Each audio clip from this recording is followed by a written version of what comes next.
Hey guys, I am KD and you are watching KD study point. साथियों, आज के इस वीडियो में हम ईओ यानी कि एग्जीक्यूटिव ऑफिसर अधिशासी अधिकारी के विषय में डिटेल से चर्चा करेंगे। कितने पदों पर ये भर्ती आएगी और कब तक ये भर्ती आएगी, कैसे आप इसको क्रैक कर पाओगे। हमारा जो तरीका रहता है, सबसे पहले एडवर्टाइजमेंट को देखेंगे, कौन लोग उसको भर सकते हैं, आयु सीमा क्या क्या चीज़ है, प्रक्रिया। उसके बाद एग्ज़ाम पैटर्न हम देखेंगे एंड देन फिर आप जैसे यहाँ पर देख पा रहे होंगे, हम PYQ जो इसके PYQs हैं उनको देखेंगे और फिर जो कट ऑफ है उस पर चर्चा करने के बाद डिटेल से जानेंगे कि किन बुकों को पढ़ करके कैसे और कितने समय में हम इसको आसानी से क्रैक कर सकते हैं। सबसे अहम बात इसलिए है क्योंकि आप नाम देखिए ना, एग्जीक्यूटिव ऑफिसर, ये एक अधिकारी वर्ग का ये एक विज्ञापन आएगा, एक भर्ती है। और ये जो एग्ज़ाम होगा आपका वन डे होगा, यानी कि वन डे इट मीन्स कि यहाँ पर सिर्फ और सिर्फ एक मेंस होगा। जैसे लोअर PCS RO ARO इन सभी में क्या होता है, आपका पहले प्री होगा, उसको क्वालिफाई करो, उसको क्लियर करो, फिर उसके बाद मेंस होगा, फिर कईयों में टाइपिंग होती है एंड देन फिर कईयों में आपका इंटरव्यू वगैरह। तो इसमें ये कुछ है नहीं, सिर्फ एक एग्ज़ाम आपको क्रैक करना है। जनरल स्टडीज़ और हिंदी का पूरा डिटेल में हम बात करेंगे। उससे पहले थोड़ा सा मैं आपको कुछ चीज़ें दिखा देता हूँ। अगर आपने ये नहीं देखा है अभी तक तो इसको ज़रूर विज़िट करो, ठीक है। मेन चीज़ जो मैंने कल एक वीडियो अपलोड करी थी उत्तराखंड RO ARO के बारे में, यही चीज़ें हमने पूरा डिस्कस कर रखा है कि अगले साल आने वाली भर्ती को हम कैसे क्रैक कर सकते हैं आसानी से। सारी बुक रिकमेंडेशन सारी चीज़ें इस पर डिस्कस कर रखी हैं, तो डिटेल में वीडियो है, उसको ज़रूर जाकर देखो जो लोग उसकी तैयारी करना चाहते हैं। और साथ में जो EO की तैयारी करेंगे वो भी ऑब्वियस है इसका फॉर्म भरेंगे, तो दोनों एक दूसरे से को रिलेटेड हैं। बाकी हम जो इसकी हिंदी को कवर करेंगे EO की, उसको एक मैराथन क्लास, आपको मैं ये PDF पहले ही दिखा देता हूँ। देखिए, ये मैंने विभिन्न जो हिंदी भाषी राज्य हैं वहाँ की ऑफिशियल जो बोर्ड्स हैं 10th 12th में वाले, वहाँ से मैंने बुक्स डाउनलोड करी हैं। फिर जो बुक मेरे पास थी उन सभी में से जो टॉपिक जहाँ पर अच्छा था पूरा समाहित करके मैंने एक पूरा PDF तैयार कर रखा है। ये बुक मेरे पास थी। तो इसी प्रकार के बहुत सारी बुक्स जो मैंने पढ़ी थी, सारी चीज़ें को संकलित करके मैंने एक मैराथन क्लास ऑर्गेनाइज की है जो आधी बन चुकी है। उसको मैं जल्द ही अपलोड कर दूंगा, उसको जैसे ही अपडेट करूंगा ये मैं आपको प्रोवाइड करवा दूंगा। अगर आप मेंबरशिप लेना चाहते हैं तो वो भी ले सकते हैं। तो चलिए शुरू करते हैं। अब हमारा जो मेन काम है EO पर, थोड़ा सा हम जॉब प्रोफाइल को देख लेते हैं। उससे पहले मैं आपको बता देता हूँ, जितने भी लोग यानी कि जितने भी लोग ग्रेजुएट हैं, यानी कि अगर आपने ग्रेजुएशन की डिग्री पास कर ली है तो आप इस भर्ती के लिए एलिजिबल होंगे। चाहे आपने किसी भी स्ट्रीम में कर रखी हो, आपने आर्ट्स में कर रखे हो, आपने साइंस में कर रखे हो, आपने कॉमर्स में कर रखी हो। देखिए, यहाँ पर मैं थोड़ा सा ये चीज़ें बता देता हूँ। देखिए, वेतनमान काफ़ी अच्छा है, अधिकारी लेवल का है, और इसमें जो प्रमोशन वगैरह होंगे, क्या क्या चीज़, क्या काम आपको करना पड़ेगा, कहाँ पोस्टिंग होगी, उसको हम अभी चर्चा में लाते हैं। उससे पहले मैं आपको थोड़ा सा दिखा देता हूँ। देखिए, सबसे मेन डाउट जहाँ से हमारी शुरुआत होती है, जहाँ से हम अपना मन बनाएंगे, तो इसकी जो अनिवार्य शैक्षिक अर्हता है, भारत में विधि द्वारा स्थापित किसी विश्वविद्यालय से स्नातक उपाधि, सिर्फ और सिर्फ आपने ग्रेजुएशन अगर आपने कर रखा है तो आप इसके लिए एलिजिबल होंगे। तो जितने भी ग्रेजुएशन वाले हैं जो भविष्य में इसकी तैयारी करना चाहते हैं, अपनी कुर्सी की पेटी बांध लो और इस वीडियो को पूरा देखिएगा, ठीक है। तो हम थोड़ा इस पद के बारे में जानते हैं ताकि हमारे मन में इसके लिए एक क्यूरियोसिटी जागे और हम इसकी तैयारी करें। सबसे मेन बात होती है ना, जो चीज़ हम बनना चाहते हैं पहले उसके बारे में जान तो लें, ठीक है। तो थोड़ा सा हम जॉब प्रोफाइल यहाँ पर देखेंगे। जॉब प्रोफाइल, इसको आप सिंपली समझिए कि जो विवरण है, इसका पूर्ण विवरण इसमें मैं आपको बताने वाला हूँ। किसका? EO का, ठीक। EO, जैसे कि इसका फुल फॉर्म मैंने अभी आपको बताया क्या था, एग्जीक्यूटिव ऑफिसर। एग्जीक्यूटिव ऑफिसर यानी कि हिंदी में इसको कहते हैं अधिशासी अधिकारी, ठीक है। और इसके साथ में कर अधिकारी, तो दोनों एक ही चीज़ होती हैं, ठीक है। उसके साथ में बहुत सारे पद आपको देखने को मिलेंगे, कर निरीक्षक करके भी आपको देखने को मिल सकता है, तो अलग अलग नाम से आपको यहाँ पर देखने को मिलेगा। अब देखिए होता क्या है, जैसे कि नाम से ही पता चल रहा है ना, नाम यहाँ पर देखिए एग्जीक्यूटिव, यानी कि किसी चीज का क्या करना, एग्जीक्यूशन करना, उसको पूर्ण करना, उसको एग्जीक्यूट करना धरातल पर।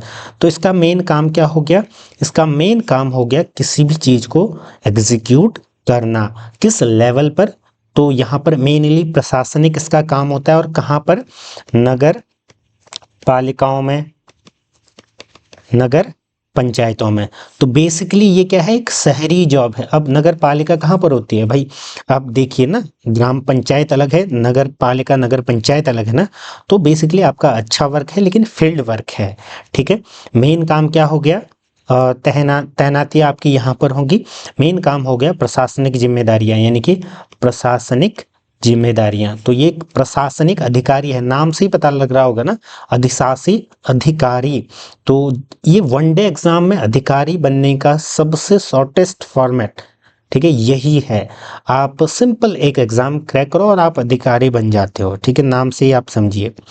अब काम क्या क्या हुआ, देखिए प्रशासनिक जिम्मेदारियों में जैसे नगर निकाय के सभी विभागों की निगरानी, जैसे आप समझिए स्वच्छता, राजस्व, रेवेन्यू, कर निरीक्षक भी है ना ये, तो रेवेन्यू, जलापूर्ति, सारी चीज़ें आपको करना है। कर्मचारियों की ड्यूटियां वगैरह चार्ट बनाना, उपस्थिति वगैरह, बैठकों में उपस्थित रहना, प्रस्तावों को लागू करना। अब फिर वित्तीय कार्य भी आपको यहाँ पर करने पड़ेंगे, बजट वगैरह तैयार करना नगर निकाय का, टैक्स वसूली वगैरह, पानी का, हाउस का, खर्चों की अनुमति देना, कागजात वगैरह। यानी कि फील्ड वर्क है, जो व्यक्ति हैं, जो आम जनमानस है, जनमानस आपके पास आएंगे, आप उनको सुनोगे, सारी चीज़ें ये भी आप करना है। ठेकेदारों के साथ काम होगा, ठेकेदारों के साथ, ठीक है, टेंडर वगैरह निकालने होंगे, क्योंकि आपको सड़कों, नालियों, पार्क, जलापूर्ति, ये सारे काम भी करने हैं ना। तो जनता से जुड़ा ये काम आपका है। कहाँ जॉब लगेगी, मैंने आपको बता दिया, नगर पालिका नगर पंचायतों में। किसके अंदर काम करोगे, किसके अंदर आप काम करोगे, एसडीएम, डीएम, इनके अंदर आप काम करोगे, और बड़ा अच्छे से आपको कोऑपरेट करके ये करना पड़ेगा। इंजीनियर, परिषद अध्यक्ष, इन सब के साथ मिल करके आप काम करोगे। तो बेसिकली फील्ड वर्क है लेकिन ठीक ठाक अच्छा है, पद की प्रतिष्ठा बहुत अच्छी है, लेकिन जिम्मेदारी वाला काम भी आपका यहाँ पर होता है, ठीक है। सैलरी बहुत अच्छी मिलती है, अधिकारी है तो आप समझ ही सकते हैं, ठीक है। शुरुआत आपकी 50-60 हज़ार से ही होती है, ठीक है। तो ये चीज़ आपको ध्यान में रखना, डीए, एचआरए, ट्रांसपोर्ट अलाउंस, सारी अलाउंसेस, मेडिकल वगैरह सारी सुविधा मिलती है। प्रमोशन, देखिए करियर में प्रमोशन भी एक काम बहुत बड़ी भूमिका निभाता है। अभी आप क्या हो, ईओ बनोगे, तो फिर उसके बाद आप क्या बनोगे, सीनियर एग्जीक्यूटिव ऑफिसर, यानी कि सीनियर ईओ बनोगे। फिर आपका चीफ म्यूनिसिपल ऑफिसर, ठीक है, म्यूनिसिपल ऑफिसर आप यहाँ पर बनोगे। उसके बाद आप क्या बनोगे, असिस्टेंट, अब आप कमिश्नर की श्रेणी में आ रहे हो, ठीक है, असिस्टेंट म्यूनिसिपल। अब ये आपके काम पर, कितने जल्दी आप जॉब में लगते हो, उन सब पर निर्भर करेगा। फिर आप कमिश्नर यहाँ पर बनोगे। इसके ऊपर भी एक पद है, जैसे कई जगह राज्यों में होता है म्यूनिसिपल कमिश्नर, बट वो जनरली वेरी कर सकता है। तो इस तरीके से आपका जो यहाँ पर पदों की क्या होगी, पदोन्नति यहाँ पर होती है, क्या आपका करियर रहता है, सारी चीज़ें मैंने डिटेल में आपको बता दिया। बड़ा अच्छा है, ठीक है, फील्ड वर्क है, लेकिन आपको देखिए, अगर आपको वाकई में एक अच्छी प्रतिष्ठा के साथ, सैलरी के साथ अच्छे कार्य करने हैं, तो ये जॉब भी बहुत अच्छी है। मान लीजिए आपका पीसीएस, यूपीएससी ये वगैरह नहीं हो पाते हैं, तो ये भी उसी टाइप का काम है आपका, ठीक है, जहाँ पर आपको सारी चीज़ें सुननी वगैरह पड़ेंगी। तो ये सारी चीज़ें हैं, फॉर्म वगैरह कैसे भरेंगे, क्या चीज़ें हैं, वो बाद में हम देखेंगे। फिर आता है हमारा फीस वगैरह, तो ये भी बाद में हम देखेंगे, बहुत ही कम है। मेन चीज़ अब आता है एग्ज़ाम पैटर्न। शुरू से मैं बोल रहा हूँ आपको कि जो इसका एग्ज़ाम पैटर्न है बहुत ही अच्छा है आप सभी के लिए, क्योंकि देखिए आप में से जनरली ज़्यादातर लोग किसकी तैयारी कर रहे होंगे, समूह गौ की तैयारी कर रहे होंगे। और समूह गौ का सिलेबस क्या है भाई, उत्तराखंड का जीके, भारत का जीके और हिंदी भी इसकी हिंदी रहती है। तो यहाँ पर इसी में बस नंबर बढ़ा दिया है और सिलेबस यही है। सिर्फ एक पेपर आपको पास करना है and then you are executive officer. ठीक है, इस चीज़ को समझिए, ना इंटरव्यू है, ना आपका मेंस है, ना कुछ ना कुछ। ठीक है, अब देखिए आपका पेपर 1 होगा सामान्य हिंदी, ऑब्जेक्टिव टाइप क्वेश्चन यानी कि एमसीक्यू वाले क्वेश्चन होंगे। बाइलिंगुअल पेपर यानी कि दोनों लैंग्वेज में पेपर आएगा। मैं आपको दिखा देता हूँ अभी ऊपर पेपर। अब ये मत पूछना कि सर हिंदी का भी दोनों में आएगा, भाई हिंदी तो एक भाषा है ना, तो हिंदी का हिंदी ही रहेगा, बाकी सामान्य अध्ययन का।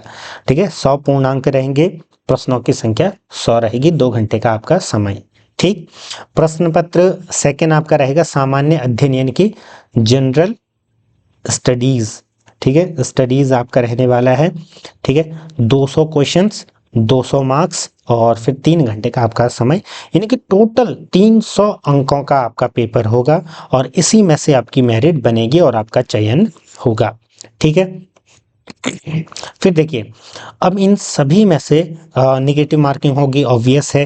तो ये सारी चीज़ें हैं, सिलेबस यहाँ पर मैं आपको दिखा देता हूँ एक बार। लेकिन देखिए मेन चीज़ ये है ना, आप इस सिलेबस को तो देखोगे ही, साथ में आप ये चीज़ देखना कि हिंदी आपको पूरी पढ़ लेनी है। यहाँ पर मैं पूरा बता देता हूँ, पूरा पार्टीशन भी दिया गया है कि इस जो सब्जेक्ट से या इस टॉपिक सब टॉपिक से इतने क्वेश्चन का आएगा, इतने मार्क्स का आएगा करके। ठीक है, इस बार का लेटेस्ट अगर कुछ बदला होगा तो हम देखेंगे, बट एज ऑफ नाउ ये तैयारी आपको करनी है। और ऐसा नहीं होगा कि एकदम से बदलाव हो, तो यही चीज़ रहेगी, पूरी पूरी संभावना इसकी है। तो बेसिकली आपको क्या करना है, इनको पढ़ना है। देखिए वर्ण विचार हिंदी का मैंने आपको बताया कि हमारी मैराथन क्लास भी चलेगी, इसमें हम पूरा ये कवर कर लेंगे। तो उस वीडियो को जब मैं अपलोड करूंगा वो प्लस वो जो पीडीएफ मैंने लगभग 4 बुक्स पढ़ने के बाद मैंने वो पूरा एक संकलित कर रखा है, वो भी आपको मिल जाएगी। अगर आपको पीडीएफ अभी चाहिए तो आप मेंबरशिप लेके मुझसे पूछ सकते हैं, और बाद में अगर जैसे ही अपलोड होगी वीडियो उसके बाद तो मैं उसको वैसे भी अपडेट कर दूंगा। ठीक है, अनेकार्थक सारी चीज़ें हमने उसमें कवर कर रखी हैं। फिर आता है जो जनरल स्टडीज़, वही भाई सेम हर चीज़ का है ना, इसमें अंतर्राष्ट्रीय राष्ट्रीय सारी चीज़ें आएंगी, करंट, खेलकूद, भारत का इतिहास, भारत का संविधान, राज्य व्यवस्था, अर्थव्यवस्था, भारत का भूगोल, जननांकिकी, ठीक है, जियोग्राफी, सामान्य विज्ञान एवं पर्यावरण, भारतीय कृषि, विज्ञान एवं प्रौद्योगिकी, ये भी हम कवर करवाएंगे विज्ञान वाला। उत्तराखंड का इतिहास, तो ये उत्तराखंड स्टार्ट हो चुका है। ठीक है, मैं आपको पूरा पेपर ही दिखा देता हूँ, ये पीडीएफ वगैरह सारी पीडीएफ आपको टेलीग्राम ग्रुप पर मिल जाएगी। टेलीग्राम ग्रुप का लिंक आपको वीडियो के डिस्क्रिप्शन बॉक्स में, चैनल के अबाउट सेक्शन में, हर जगह आपको दिया गया है, तो वहाँ से आप जुड़ जाएगा, जल्द से जल्द वहाँ पर जुड़ जाइएगा। सारी अपडेट्स वगैरह आपको वहीं पर देखने को मिलेंगी। ठीक, तो देखिए अब पेपर में आपको दिखा देता हूँ भाई, पेपर की झलक भी तो एक बार आपको पता लग जाए। तो ये है आपका जनरल स्टडीज़ का पेपर। ठीक है, हिंदी में भी है, अंग्रेजी में भी है, तो दोनों में आएगा जैसे पूछा गया है। तो देखिए बेसिकली आपने देखा होगा ना, एक चीज़ समानता, ईओ हो या फिर अपर पीसीएस या फिर लोअर पीसीएस या आरओ यानी कि जितने भी एग्ज़ाम आपका यूके पीएससी करवाता है उसके, क्योंकि देखिए प्रश्नों की संख्या अधिक है तो ये पेपर का लेवल प्लस क्वेश्चन का जो टाइप होता है वो बहुत अच्छे स्ट्रक्चर करता है, यानी कि जो ऐसे लगता है कि हाँ पढ़ने का मन करता है इनको देख करके। वहीं दूसरी ओर आपने देखा होगा यूके ट्रिपल एससी में अजीब से क्वेश्चन आते हैं, हालांकि अब इन्होंने भी सुधार लाया है, थोड़ा सा लेवल बढ़ाया है, लेकिन अब पेपर इसका भी ठीक बन रहा है। लेकिन यूकेपीएससी तो पहले से ही अच्छा बनाता था, जहाँ पर लोग अच्छा स्कोर करते हैं। ठीक है, अच्छा स्कोर करते हैं, तो एक बार पेपर आप यहाँ पर देख लीजिए। अब 200 अंक है तो पूरा पेपर मैं आपको यहाँ पर नहीं दिखाऊंगा, इसके लिए आप टेलीग्राम पर जाना। वैसे हमने इसकी आंसर की वाली वीडियो बना रखी है, तो आप चैनल पर भी जाकर उसको देख सकते हैं। ठीक है, एक प्लेलिस्ट है उसमें मिल जाएगा आपको UKPSC previous year question paper वाली प्लेलिस्ट है। फिर आपका दूसरा पार्ट है, एक में आपके 100 क्वेश्चन किसके थे, हिंदी के थे, और 200 जनरल स्टडीज़ के थे। तो हिंदी में कुछ इस प्रकार से हैं, जैसे देखिए इनमें से तत्सम शब्द नहीं है, तो बेसिकली आपको सारी व्याकरण पढ़नी है। ठीक है, व्याकरण भी आपको पढ़नी है, और वो मैंने आपको बता दिया पूरा डिटेल से, जो भी बुक है आपके पास। अभी हम बुक्स पर लास्ट में आएंगे, तो थोड़ा सा यहाँ पर देखिए 100 में से एटलीस्ट जो मेरे साथ में जो लोग इसकी तैयारी कर रहे थे, जो सेलेक्ट हुए हैं, उनके मार्क्स हिंदी में 80+ आए थे, तभी वो वहाँ कवर कर पाए उन्होंने। ठीक है, क्योंकि जो कट ऑफ गई है वो 220 से ज़्यादा ही यहाँ पर गई है।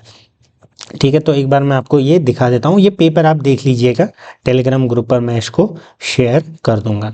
तो एक बार मैं कट ऑफ दिखा देता हूँ, ये मेरा पैटर्न ही रहा है ताकि आपको पता भी लग जाए, रियलिटी ग्राउंड रियलिटी से भी अवगत आप हो जाए, एंड देन फिर आप कमर कस के जो है तैयारी शुरू कर दें।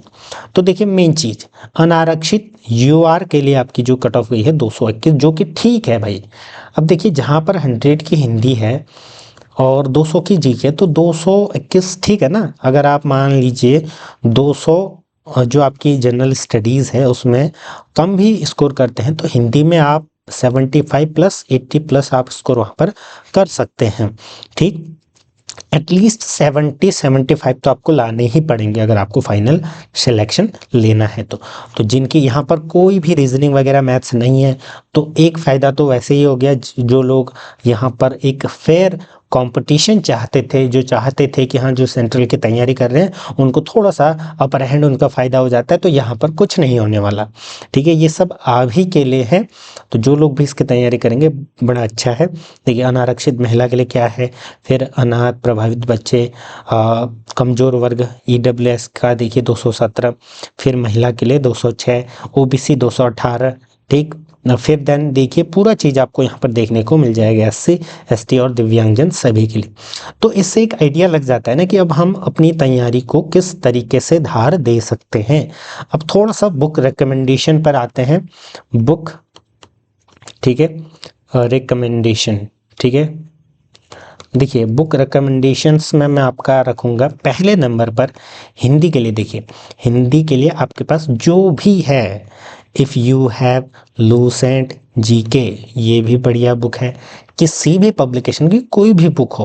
और इवन मैंने आपको बताया ना, अगर आप मेंबरशिप लेके अभी से जुड़ना चाहते हैं तो वो मैं आपको अभी प्रोवाइड करा दूंगा, नहीं तो जैसे ही वो वीडियो आएगी तो फिर मैं आपको पूरा दिखा ही दूंगा, तो वो चीज़ भी है। या फिर आप फ्री ऑफ कॉस्ट जो ऑनलाइन बहुत सारी PDF वगैरह मिलती है वहाँ से भी इसको डाउनलोड कर सकते हैं। ठीक है, ये चीज़ें मैं आपको बता दूंगा। हिंदी की लूसेंट या कोई भी हो, मेरे पास एक बर्नवाल करके थी MP की, तो वो भी मुझे काफ़ी अच्छी लगी थी। बट आपके पास जो भी हो, ठीक है, हिंदी लूसेंट GK नहीं है, लूसेंट है हिंदी। ठीक है, हिंदी लूसेंट इसको आप ऐसे कह सकते हैं। तो हिंदी के लिए कोई भी बुक हो, क्योंकि आपको 100 की तैयारी करनी है सारी चीज़ें। और इसमें एक चीज़ ध्यान रखना, इसमें वो वाली चीज़ें नहीं है जैसे रचयिता वगैरह, तो जो जहाँ पर नंबर कम हो आते हैं या जहाँ पर कटते हैं नंबर, तो ये चीज़ नहीं है, तो और अच्छी बात है। अब फिर मेन बात आती है भाई कि हमें जो दूसरा पार्ट है GS वाला, उसमें क्या बुक रिकमेंडेशंस हमारे रहेंगे, क्या हम पढ़ सकते हैं।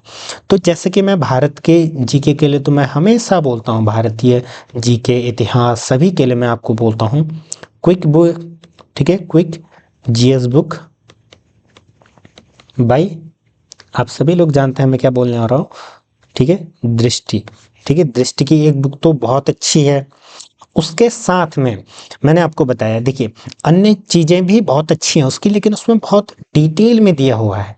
अगर आप पढ़ पाते हो तो बहुत अच्छी बात है। क्विक GS वाली सीरीज़ में ही आप अगर राज्य व्यवस्था ले सकते हो, भूगोल ले सकते हो, और साथ में आपका एक प्रौद्योगिकी, लेकिन वो आपको वैसे ही वीडियो देख करके भी आप सर्च कर सकते हो, तो ये बुक्स होगी। ठीक है, या फिर अब जैसे अन्य पार्ट्स, मेन ये तो जो आपकी भारतीय इतिहास वाली है वो तो लेनी ही चाहिए, जहाँ तक मैं रिकमेंड करता हूँ अगर आप उत्तराखंड की तैयारी करते हो तो। ठीक है, हर एग्जाम के लिए फ़ायदेमंद होगी। दूसरा, बाकी अन्य चीज़ों को आप यूट्यूब से कवर कर सकते हो, लेकिन आपको फिर सावधानी से देखना पड़ेगा कि पूरा सिलेबस और उसी के वाइज टॉपिक वाइज आपको सेलेक्ट करके सर्च करके पूरा डिटेल में पढ़ के उनको नोट्स बनाना पड़ेगा। ठीक, फिर हमारा मेन दूसरा आता है क्या, उत्तराखंड के लिए। भाई उत्तराखंड के लिए तो वही आपकी परीक्षावाणी बहुत है, साथ में आपको हिस्ट्री वगैरह अन्य जगह से थोड़ा सा पढ़ लेना है, यूट्यूब में अगर मिलती है, नहीं तो फिर कोई भी हिस्ट्री आप पढ़ सकते हैं, विंसर ईयर बुक, देखिए मैं हमेशा बोलता हूँ कि जो ये वन लाइनर है उनको मैं कम रिकमेंड करता हूँ, लेकिन आपको लास्टली जब आपकी तैयारी हो जाए, जब ये फॉर्म आने लग जाएगा, लास्ट में आप थोड़ा सा BS नेगी वगैरह पढ़ सकते हैं, देख सकते हैं, वन लाइनर भी देख सकते हैं। फिर विंसरियत बुक थोड़ा सा आर्थिक सर्वेक्षण भारत का प्लस उत्तराखंड का, ठीक है, बजट वगैरह, तो ये सारी चीज़ें, ये तो करंट में ही सारी चीज़ें आ जाएंगी। तो करंट के लिए तो देखिए या तो आप यूट्यूब से देखें या आप कोई भी बुक मंगा लें किसी की भी। उत्तराखंड के लिए आपका एक तो घटना चक्र आप देख सकते हैं। दूसरा, बहुत सारे टीचर्स जो है इस पर वीडियो बनाते हैं, हम भी टाइम मिलता है तो कभी कई बार बनाते हैं, बट देखिए बहुत सारी चीज़ें आपको अपडेट वाली लेनी पड़ती है, इसमें वो पढ़नी पड़ती है, तो ये चीज़ आपको देखते रहना है करंट के लिए, ठीक। तो बेसिकली आप इन चीज़ों से आप इसको क्रैक कर सकते हैं। मेन चीज़ होता है कि PYQs को देखना, एंड देन फिर, क्योंकि आप भी तो ऐसे तो नहीं हो कि आप भी नए खिलाड़ी हो, ठीक है, हो सकता है बहुत सारे लोग नए खिलाड़ी हों, लेकिन ज़्यादातर मैं नहीं मानता कि आप नए खिलाड़ी होंगे, तो आपको भी तो इतना अंदाज़ा तो आ ही गया होगा। आप लोग उसके हिसाब से PYQs के आधार पर इसको देखिए, एंड देन अपनी तैयारी को सुनिश्चित कीजिएगा। मैंने बताया चैनल पर आपको क्या क्या चीज़ें कहाँ पर क्या है, आप उसको जाकर ज़रूर देखिएगा, चैनल से जुड़े रहें। कोई क्वेरीज वगैरह हैं तो आप हमारे हैंडल वगैरह से जुड़ सकते हैं, मेंबरशिप से पर्सनली कांटेक्ट कर सकते हैं। धन्यवाद।